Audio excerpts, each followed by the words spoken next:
নমস্কার বন্ধুরা, আমি মৌটুসি হোমকুক মৌটুসিতে সবাইকে স্বাগত ভালোবাসা জানি। আরও একটি রান্না নিয়ে চলে আসলাম আপনাদের সামনে। আজকে আমি বানিয়ে দেখাবো মাছের ডিমের একটা টেস্টি রেসিপি। বর্ষাকালে রুই মাছের ডিম বা কাতলা মাছের ডিম বাজারে অ্যাভেলেবেল থাকে। তো আমরা তো মাছ সারা বছরই খাই। মাছ খেতে খেতে অনেক সময় একঘেয়ে লাগে, তখন এই মাছের ডিমটা যদি এইভাবে রান্না করে নেওয়া যায় তাহলে কিন্তু মাছের থেকে কম লাগবে না, ভালোই লাগবে। আর আমি যেভাবে মাছের ডিমের রান্নাটা করব, এটা কিন্তু দারুণ স্বাদ হয়, বাচ্চা থেকে বড় সবার খুব ভালো লাগে, ভীষণ সফট হয়। অনেকে বলে না মাছের ডিম রান্না করলে শক্ত হয়ে যায়, এইভাবে রান্না করলে কিন্তু শক্ত হয় না। তো প্রথমে দেখলেন মাছের ডিমটা আমি ভালো করে ধুয়ে রেখেছিলাম একটা বক্সে, যেহেতু আগের দিন আনা ছিল, এটা ফ্রিজে ছিল, এই জন্য কালো হয়ে গেছে একটু। এখানে একটা কড়াইতে আমি সামান্য জল দিয়েছি, জলটা গরম হয়েছে, তার মধ্যে দিয়ে দিলাম অল্প নুন আর দিয়ে দিলাম অল্প হলুদ গুঁড়ো। খুব সামান্য নুন আর হলুদ দিয়ে আমি মাছের ডিমটাকে একটুখানি গরম জলে ভাপিয়ে নেব, মানে ভাপিয়ে নেব, ফোটাবো না কিন্তু। তো দেখুন জলটা কিন্তু একদম হলুদ হয়ে গেছে আর মাছের ডিমটা কিন্তু কালার চেঞ্জ হয়ে গেছে। এইভাবে গরম জলে একটু ভাপিয়ে নিলে মাছের ডিমের মধ্যে যে আষ্টে গন্ধ থাকে সেই আষ্টে গন্ধটা চলে যায়, সেই জন্য এটা করলে বেশ ভালো লাগে খেতে। তো আপনারা চাইলে এটা না করে ডাইরেক্ট ভেজেও করতে পারেন, কিন্তু অনেকে বলে না মাছের ডিমের মধ্যে আষ্টে গন্ধটা ভালো লাগে না, তাদের জন্য এই টিপসটা আমি দিলাম। একটু গরম জলে ভাপিয়ে নিলে সেই আষ্টে গন্ধটা চলে যায়। আর এখানে একটা থালের মধ্যে আমি মাছের ডিম নিয়ে নিয়েছি, ভাপিয়ে নেওয়া মাছের ডিম নুন হলুদ দিয়ে যেটা ভাপিয়েছিলাম, আর নিয়েছি একটা বড় সাইজের পেঁয়াজ কুচি। এর মধ্যে দিয়ে দিলাম আমি পরিমাণ মতন হলুদ গুঁড়ো, দিয়ে দেবো স্বাদ মতো নুন, হলুদ পেঁয়াজ কুচি দিয়ে মাছের ডিমটাকে ভালোভাবে মেখে নেব। আর সামান্য লঙ্কার গুঁড়োও দেবো আমি, এটা ঝালের জন্য দিলাম, আপনারা চাইলে কাঁচা লঙ্কা কুচিও দিতে পারেন। আমি সামান্য লঙ্কার গুঁড়ো দিলাম, খুব বেশি দিইনি, কিন্তু একটু নুন ঝাল ব্যাপারটা হবে আর কি, সেই জন্য। এবার ভালোভাবে হাতের সাহায্যে চটকে আমি মেখে নেব।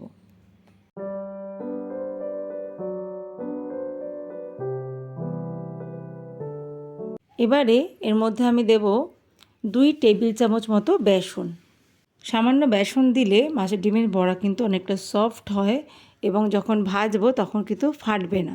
মাছের ডিম তো ভাজার সময় ফাটে ভীষণ, সেই জন্য একটু বেসন দিয়ে বাইন্ডিংটা করলে ফাটার চান্স থাকে না। তো আমি সব কিছু ভালোভাবে মিশিয়ে মেখে নিলাম। এবার আমি এখানে আলু কেটে নিয়েছি, 2টো বড় সাইজের আলু আমি টুকরো করে কেটে নিয়েছি। মাছের ডিমের তরকারিটা আমি আলু দিয়ে বানাবো, সেই জন্য আলু 2টো বড় সাইজের আলু আমি ভালো করে কেটে ধুয়ে রেখেছিলাম। আর এখানে কড়াই বসিয়ে দিয়েছি, কড়াইতে দিয়ে দিলাম পরিমাণ মতন সর্ষের তেল। এবার আপনারা চাইলে সাদা তেলেও ভাজতে পারেন বড়াগুলো, আমি সর্ষের তেলেই মাছের ডিমের বড়াগুলো ভেজে নিচ্ছি। অল্প অল্প করে ব্যাটার নিয়ে আমি বড়ার মতো করে ভেজে নিচ্ছি। খুব বেশি কড়া করে ভাজার দরকার নেই, তাহলে একটু শক্ত হয়ে যেতে পারে, সেই জন্য একটু মিডিয়াম ভাজতে হবে। ভিতরটা একটু কাঁচা ভাবটা চলে গেলেই বড়াগুলো আমি উল্টে পাল্টে তুলে নেব। এক পিঠ একটু ভাজা হয়ে গেলেই আমি আরেক পিঠ উল্টে দেবো। আর মাছের ডিমের বড়া ভাজতে সময় লাগে না, যেহেতু এটা তরকারি হবে, সেই জন্য খুব বেশি কড়া করে ভাজার দরকার নেই। কিন্তু যদি বড়া শুধু এমনি ভাজা বড়া খান তাহলে কিন্তু ঠিকঠাক করে ভেজে নিতে হবে ভালোভাবে। আর যেহেতু ঝোলে একটু ফুটবে, সেই জন্য আমি খুব কড়া করে ভাজবো না, হালকা একটু ভেজে তুলে নেব। তো এখানে আমি প্রথম ব্যাচের যে কটা হয় সব কটা বড়া দিয়ে দিলাম। লো টু মিডিয়াম ফ্লেমে কিন্তু বড়াগুলো ভাজবো। তারপরে নামানোর আগে ফ্লেমটাকে বাড়িয়ে উল্টে পাল্টে নামিয়ে নেব। এভাবে করে প্রত্যেকটা মাছের ডিমের বড়া আমি ভেজে নেব।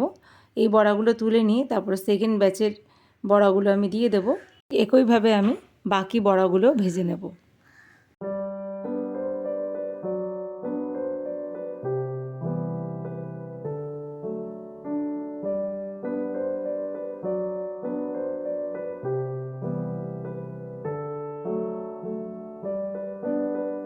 এখানে দেখুন প্রথম ব্যাচের বড়াগুলো আমার সব ভাজা হয়ে গেছে, ঠিক এই রকম করে ভেজেছি, খুব কড়া করে ভাজিনি, আবার একেবারে যে হালকা ভেজেছি তাও না, দুদিকে কিন্তু কালার চলে এসেছে ঠিকঠাকভাবে। আমি এবার বড়াগুলো তুলে নিচ্ছি। এরপর যদি ঝোলে একটু ফোটাবো তখন একটু সফট হয়ে যাবে, সেই জন্য একেবারে হালকাও ভাজিনি। তো এবার সেকেন্ড ব্যাচের বড়াগুলো আমি দিয়ে দিলাম। তো এভাবেই আমি ভেজে নেব বাকি বড়াগুলো। বড়াগুলো ভাজতে কিন্তু খুব বেশি সময় লাগেনি, 3 থেকে 4 মিনিটের মধ্যে কিন্তু বড়াগুলো আমার, মানে প্রথম ব্যাচের বড়াগুলো আমার 3 থেকে 4 মিনিটের মধ্যে ভাজা হয়ে গেছে। তারপরে পরের ব্যাচের বড়াগুলো আমি ভেজে নিলাম। এবার আমি এই যে আলুগুলো কেটে ধুয়ে রেখেছিলাম সেই আলুর টুকরোগুলো তেলের মধ্যে দিয়ে দিলাম। 1 চা চামচ মতো সর্ষের তেল আমি আরও একটু দিয়েছিলাম কড়াইতে।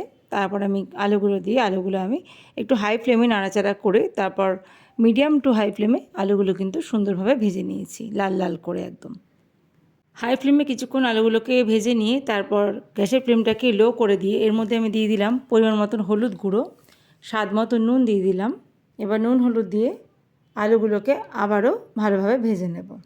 আলুগুলোকে তেলে দিয়ে সাথে সাথে নুন বা হলুদ দেবেন না, একটু হাই ফ্লেমে নাড়াচাড়া করে নিয়ে নুনটা পরে দিলে একটু ভালো হয়। আলুর মধ্যে যে একটা জলীয় ব্যাপার থাকে, একটু পানসে ভাব থাকে, সেটা চলে যায় একটু পরে নুনটা দিলে। এবার নুন হলুদ দিয়ে একটু ভেজে নিয়েছি দেখুন। এবার গ্যাসের ফ্লেমটাকে একদম লোতে করে দিয়ে ঢাকা চাপা দিয়ে দিলাম। এদিকে আলুটা ভাজা হোক আস্তে আস্তে। এখানে কিছু মশলা আমি বানিয়ে নিয়েছি দেখুন। এখানে একটা বড় সাইজের পেঁয়াজ আমি গ্রেট করে রেখেছি গ্রেটারের সাহায্যে, আপনারা বেটেও দিতে পারেন, আমি গ্রেটারের সাথে মিহি করে গ্রেট করে নিয়েছি।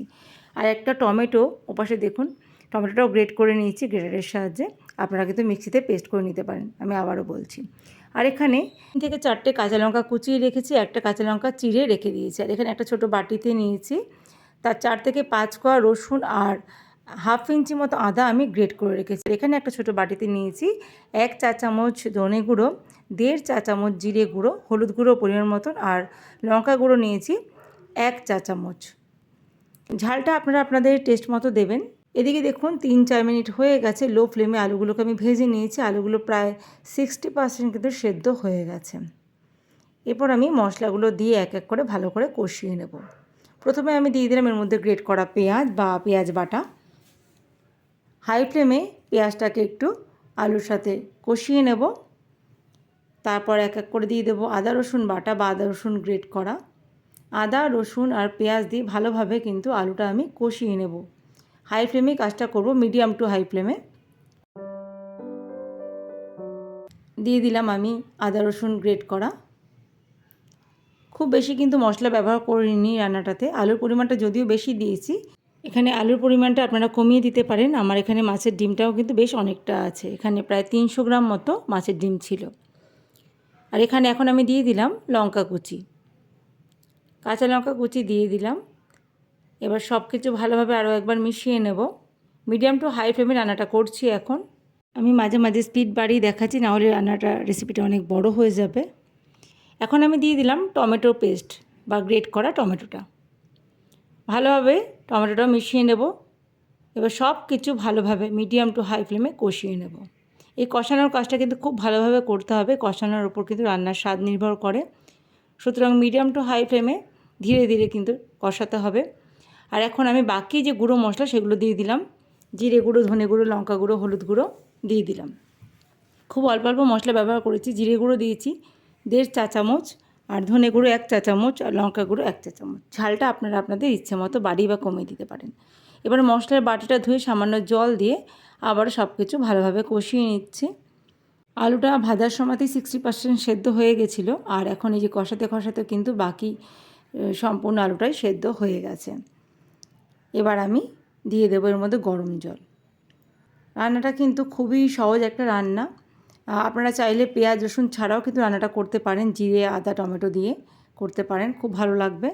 আর যারা পেঁয়াজ খান না আর কি। এখন আমি দিয়ে দিলাম এর মধ্যে কাশ্মীরি লঙ্কার গুঁড়ো। এটা দিলাম শুধুমাত্র কালারের জন্য, খুব সুন্দর একটা রঙ হবে, আপনারা চাইলে স্কিপ করতে পারেন। যারা শুকনো লঙ্কা গুঁড়ো ব্যবহারই করেন না বা খান না, তারা কিন্তু সম্পূর্ণ রান্নাটা কাঁচা লঙ্কা দিয়ে করতে পারেন। তো আমি সামান্য শুকনো লঙ্কা গুঁড়ো ব্যবহার করেছি, বাকি ঝালটা কিন্তু কাঁচা লঙ্কা দিয়েই করেছি, কাঁচা লঙ্কা কুচি দিয়েছিলাম। আর এখন সামান্য একটু রঙের জন্য কাশ্মীরি লাল লঙ্কার গুঁড়োটা দিলাম। এবার দেখুন মশলাটা একেবারে কষানো হয়ে গেছে। এবার এর মধ্যে দিয়ে দিলাম ভেজে রাখা মাছের ডিমের বড়াগুলো। মাছের ডিমের বড়া দিয়ে হালকা হাতে একটু নাড়াচাড়া করে আলুর সাথে মশলার সাথে ডিমগুলো, মাছের ডিমের বড়াগুলো আর কি মিশিয়ে নিলাম। আর অবশ্যই করে কিন্তু গরম জল ব্যবহার করবেন ঝোলটাতে, তাহলে কিন্তু স্বাদটা ভালো আসবে। ঠান্ডা জল একেবারেই দেওয়া যাবে না। তো আমি পাশে গরম জল বসিয়েছিলাম, সেই গরম জলটা আমি এর মধ্যে অ্যাড করছি। আপনারা যতটা ঝোল পছন্দ করেন বা যতটা ঝোল আপনাদের প্রয়োজন সেইভাবে আপনারা জলটা দেবেন। তো আমি এখানে একটু ঝোলঝোলই করব। আর এই বড়া না ভীষণ ঝোল টানে, যখন ঠান্ডা হবে রেখে দেবো একটু পরে, অনেকটা ঝোল টেনে নেবে, সেই জন্য জলের পরিমাণটা একটু বেশিই দিলাম আমি। এবার এটা ফোটাবো, বেশিক্ষণ না। মাছের ডিম দিয়ে আমি 3 থেকে 4 মিনিট ফুটিয়ে নেব। তো দেখলাম নুনের পরিমাণটা একটু কম আছে, তাই জন্য একটু নুন দিয়ে দিলাম ঝোলটা দেওয়ার পর, জলটা দেওয়ার পর আর কি। আর কষানোর সময় সামান্য নুন দিয়েছিলাম। এবার কিছুক্ষণ ফুটিয়ে নিয়েছি। দুটো চেরা কাঁচা লঙ্কা আমি ওপর দিয়ে দিলাম, ফ্লেভারটা ভালো আসবে সেই জন্য। মাছের ডিমের রেসিপি যারা এইভাবে বানান তারা তো জানেন এটা কতটা খেতে ভালো হয়। যারা এইভাবে এখনও ট্রাই করেননি তারা কিন্তু প্লিজ একবার বানিয়ে আমাকে জানাবেন। 3 থেকে 4 মিনিট পর আমি গ্যাসটাকে অফ করে দিয়েছি। আর নামানোর আগে দিয়ে দিলাম 1 পিঞ্চ মতো গরম মশলা গুঁড়ো। গরম মশলাটা কিন্তু দেবেন, আপনারা চাইলে ধনেপাতাও অ্যাড করতে পারেন। এবার গ্যাসটাকে অফ করে ঢাকা দিয়ে আমি স্ট্যান্ডিং টাইমে 2 থেকে 3 মিনিটের জন্য রেখে দিয়েছিলাম। তো দেখুন 3 মিনিট পর আমি এলাম। তো দেখুন দেখতে এরকম হয়েছে রান্নাটা, খেতেও কিন্তু অসাধারণ সুস্বাদু হয়েছিল। এটা ভাত, গরম ভাত বা রুটির সাথেও কিন্তু ভীষণ ভালো লাগবে। তো আমার আজকের রেসিপি কেমন লাগলো অবশ্যই কমেন্ট বক্সে লিখে জানাবেন। ভালো লাগলে রেসিপিটিতে একটা লাইক দিয়ে যাবেন। আর আমার চ্যানেল নতুন বন্ধু হয়ে থাকলে চ্যানেলটাকে অবশ্যই সাবস্ক্রাইব করে আমার পাশে থাকবেন। দেখা হবে খুব তাড়াতাড়ি নতুন একটা ভিডিও নিয়ে। সবাই খুব ভালো থাকবেন। আজকের রেসিপিটা যারা এখনও ট্রাই করেননি কোনো দিনও, এভাবে প্লিজ ট্রাই করবেন। যারা মাছের ডিম পছন্দ করেন না, এইভাবে রান্না করলে তাদেরও আশা করি খুব ভালো লাগবে। এতক্ষণ ভিডিওটা দেখার জন্য অসংখ্য ধন্যবাদ জানাই আপনাদের।